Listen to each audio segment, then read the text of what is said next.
আগামীকালের রাশিফল চন্দ্ররাশির ওপর মেষরাশি 27 অক্টোবর 2025। আপনার ব্যক্তিত্ব আজ একটি সুগন্ধি মতো কাজ করবে।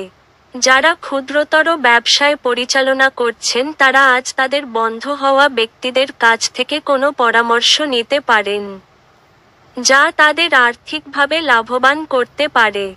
আত্মীয়দের কাছে ছোট সফর আপনার ক্লান্তিকর দৈনিক কাজের সূচির থেকে আরাম এবং হালকা মুহূর্ত আনবে। প্রত্যেকদিন প্রেমে পড়ার প্রবণতা পাল্টান। বিনোদন এবং আমোদ প্রমোদের জন্য ভালো দিন, কিন্তু যদি আপনি কর্মরত হন তাহলে ব্যবসায়িক কারবারগুলিকেও আপনাকে মন দিয়ে দেখতে হবে। আজকে আপনার বিনা কোনো কারণে কিছু লোকের সাথে গন্ডগোল হতে পারে, তার জন্য আপনার মেজাজ তো খারাপ হবেই, তার সাথে আপনার মূল্যবান সময়ও খারাপ হবে। আজ আপনার ইচ্ছামতো কিছু নাও চলতে পারে, কিন্তু আপনি আপনার অর্ধাঙ্গিনীর সাথে একটি সুন্দর সময় কাটাবেন। আপনার ভাগ্যবান সংখ্যা 7।